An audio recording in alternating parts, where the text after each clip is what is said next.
Edifice of Trust podcast is a thoughtful discussion of today's current events from the perspective of America's founding principles. Welcome. From heart-pumping music to head-thumping commentary. When face value is two-faced. I recently read an article by Oliver Traldi in the City Journal titled Peak Woke. In the article, Mr. Traldi asserted that extreme ideas about race, gender, economics, and politics that metastasized into cancel culture, identity politics, social justice, critical race theory, and postmodern neo-Marxism as part of the Great Awakening had infiltrated almost unnoticed into many of the democratic and cultural institutions of America. In recent years, this steady infiltration of institutions has become entrenched in human resource departments, DEI committees, ESG ratings, and is now overflowing onto our televisions and other media. As I noted in my recent commentary, Weasel Words, published on July 6, 2022.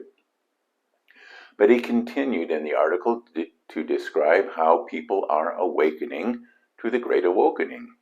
Everything from Glenn Youngkin's election as governor of Virginia to the box office disaster of Buzz Lightyear are proof that people are not unaware of the leftward lurch of all these institutions and that they are rejecting this wokeness for the un-American nonsense that it is. This is good news, and I was about to share the article on social media, but found that others were already there ahead of me. So there is no reason for me to write a commentary or do a podcast about peak wokeness, except that after I read the article, I read the comments section. One person commented that, quote, "The American Bar Association, for example, once included half of the nation's practicing lawyers. Now it's 14%.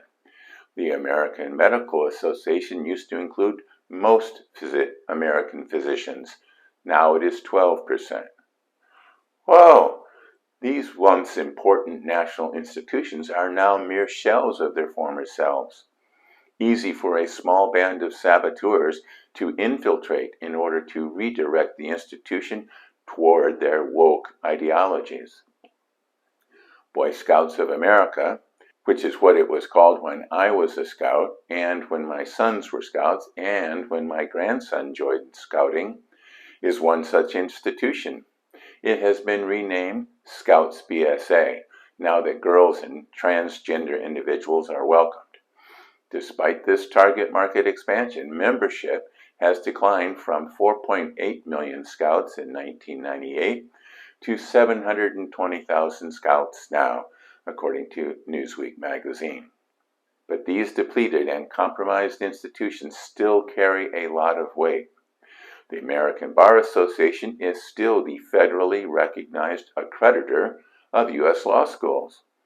It also opines on the worthiness of federal judicial court nominations and Supreme Court candidates. Although Republican Presidents Bush and Trump did not seek the ABA's opinion, the Biden administration reinstituted the policy. The ABA has been accused of leaning toward the left and has often supported progressive causes such as abortion rights, same-sex marriage, and gun control. The American Medical Association membership is around 272,000, including retirees, of the approximately 1 million doctors in the U.S.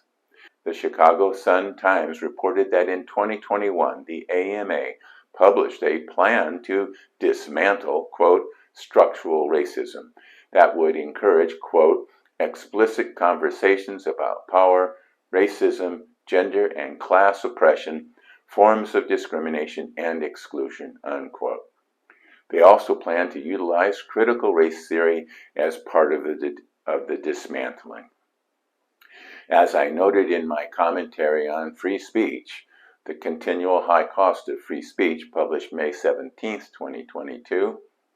Assistant Secretary for Health Rachel Levine recently asserted that there is no argument about gender-affirming care, and her office further stated, quote, "There is no debate in the medical community about the medical and scientific validity of gender-affirming care," unquote.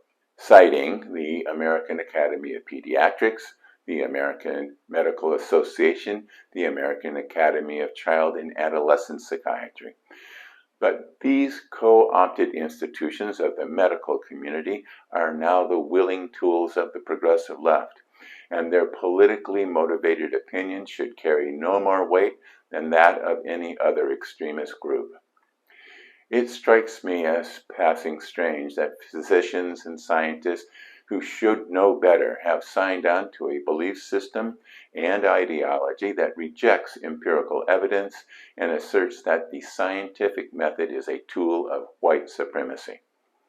Scientists are supposed to be skeptical, and new medical advances are occurring every day and replacing old ideas with new therapies. I learned this a long time ago. When our first child was born, my wife and I followed Dr. Spock's advice and had the baby sleep on her stomach. When our second child was born, our updated volume of Spock's Baby and Child Care advised us that babies should only be put in their cribs on their back. Or was it the other way around? It doesn't matter. Medical opinions vary and change all the time.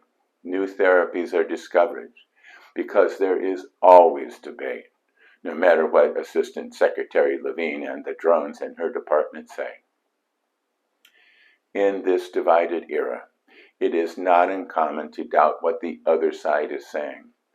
But you also need to doubt what your own side is saying. Authoritative sources are no longer authoritative. Many new outlets are propaganda machines. Scientific research is skewed, and peer review can be biased. Fact checkers can be as biased as anyone else. It will take time to rebuild trust in our democratic institutions. But the first thing we need to do is to focus on integrity. We should not ignore our democratic institutions, but we do need to rebuild and reinvigorate them. Lawyers need to rejoin the ABA, and doctors need to rejoin the AMA. And then they need to get those institutions back on course. Our other institutions, universities, and civic organizations need renewal as well. We may be past peak woke, as Mr. Traldi's commentary suggests, but woke is not going to just go away. It will take the concerted effort of many Americans at their work, at their civic organizations, and at the voting booth to consign this un-American nonsense to the dust heap of history where it belongs. Thanks for listening.